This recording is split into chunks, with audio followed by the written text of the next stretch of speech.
So I don't want y'all to see the finished product yet, so I'm starting from here.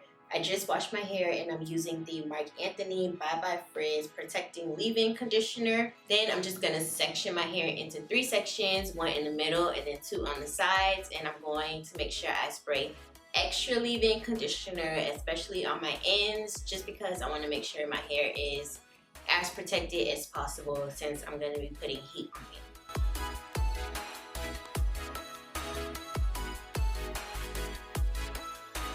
Now I'm going to start with the middle first, and I'm just spraying more leave-in conditioner. And I'm also going to spray water just because putting rollers on is so much easier when your hair is wet. Now starting from the front, I'm just going to take about an inch wide section and I'm going to make sure that there are no tangles. I'm going to comb it through and then I'm just going to go ahead and start putting my roller on. First, I like to smooth my ends on, just make sure they're laid nice and flat. Then I go ahead and roll the roller down the rest of my hair and I use my fingers to make sure the hair kind of stays in place. And from there, you're gonna just do the same thing over and over and over again. Now the trick to a really good roller set is to make sure your hair is smooth. So in this video, you're gonna see that it just wasn't really working for me. I haven't done this in so long. It's been a year, over a year since I last put rollers on. So my technique was just not there anymore. And you're gonna see that I have pieces of hair that is kind of falling off the roller and you can still see that it's kind of curly and not straight. So you wanna make sure you're pulling your hair nice and tight so that it is super flat on the roller. And that's how you're gonna get a nice smooth roller set. And here you can kind of catch glimpses of what I'm talking about with the middle roller. So just ignore that. It's okay. It's cool.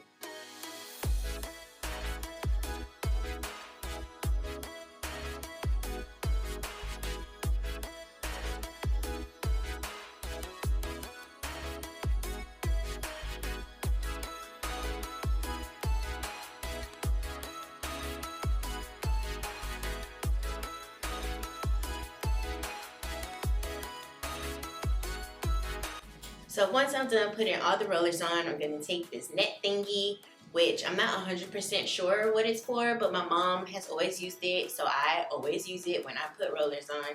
And I think it's kind of to just hold the rollers in place if I'm not mistaken. And then I'm going to sit under the dryer, and I usually sit under the dryer for at least 2 hours for my hair to be dry. You can play on your phone.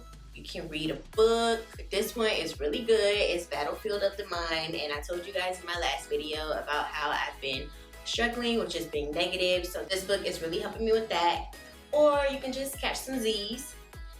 Now it's 2 hours later and my hair felt like it was 100% dry. So, turn up. I was super excited about that.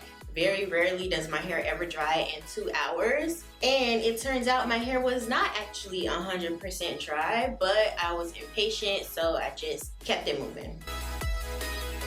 So you can see the ends are nice and smooth, they're shiny, but up towards my root is just kind of a mess.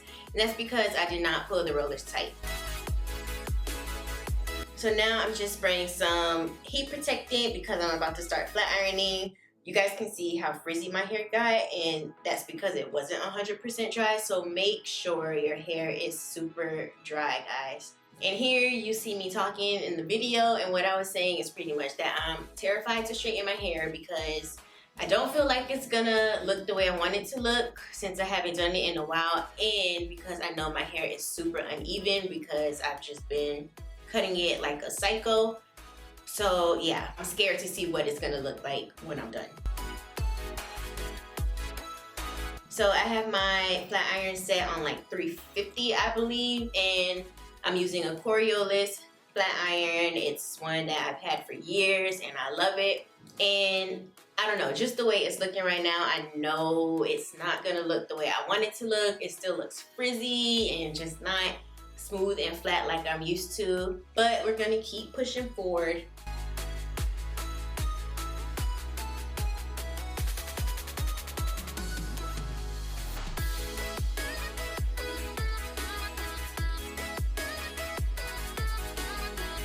And yeah, you can see how uneven my hair is. So that's what happens when you cut your hair by yourself, kids. As you guys can see, I'm doing like multiple passes with my flat iron. I usually never have to do this. I do 2 at the most, so I'm not really sure what the heck is happening with my hair. It could be that I'm using it on a lower setting. So eventually in this video, I do go ahead and change the setting to like 400, I believe. And it starts to get a little more flat. Like I think in this clip, it's on 400 now. So it's looking a little better, but it's still not looking how I want it to look. So that's why I'm doing so many passes with the flat iron. You can see my ends here are just a mess. They're disgusting, like, ugh. So now again, I'm finally done, but like I said, it's not flat. It still looks kind of bushy and frizzy. So I'm trying to just flat iron it as much as I can and get it as flat as I can, but it's not working, y'all. It is not working.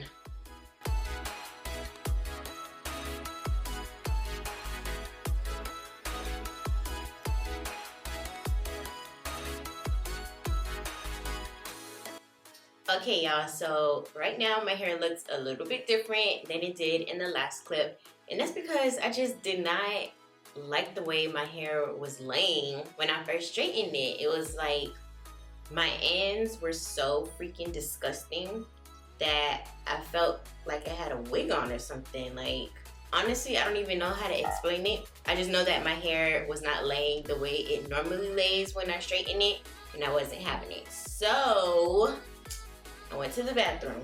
I took my hair scissors and I cut like 3 inches off of my hair. So now this is where my hair ends instead of where you guys saw it in the previous clip.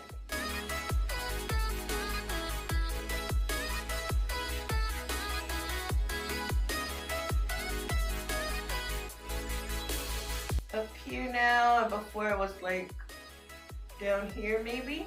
So yeah, I cut it myself, and honestly, I did a horrible job. So I just went just like this, combed it to the sides like such, and I literally grabbed one section, straightened it out as much as I could in my hands like this, went down and said clip. And then I was like, oh, well, my hair, like, it needs to be in layers or something. And this is the part where I really messed up. Similar to how I showed you guys how I cut my hair when it was curly, the difference is when it's curly, like, it's curly. You don't really see the imperfections in it. Like, your curls just fall where they fall, and it looks great. So I did the same little technique where I, like, slip my hands down my hair, and I put it sort of diagonal. Yeah, you can see I still have so much unevenness in my hair. Like, look how long this one piece is, and then, like, look at this right here. So, guys, I did the best that I could, okay? And that's all that I could promise. And honestly, I feel like after I did that, even though my hair wasn't even or whatever, I feel like it still looks good. So, like, I went and took my engagement pictures, and everything was fine. I haven't gotten them back yet, but I feel confident that my hair looks great. I no longer look like I had a wig on my head or a helmet on my head, so that was just peachy. So yeah, guys, that's pretty much it for this video. I just wanted to show you guys how I straighten my hair with rollers. It has been so long since I've done this, like I mentioned in the video, so it didn't come out perfectly. If you guys have any tips or techniques that you do, please leave them in the comment section below. I probably won't be straightening my hair again until the wedding next year, which is in July. So let me enter a clip of where my hair fell the last time I straightened it, so you guys can see how much it's grown. This is where I am now after cutting so much off. So yeah, thank you guys so much for watching, and thank you guys so much for the freaking love that you showed me on my video, my comeback video. I love you guys so much. It just really made me super happy to see all the love I was getting. Like, I really miss talking to my camera. Yeah, it was just great to see all the love that I got. So I appreciate you guys so much. Again, thank you for watching. I hope you guys enjoyed this video and learned what to do and what not to do maybe. Either way is cool. Yeah, so I'll see you guys in my next video.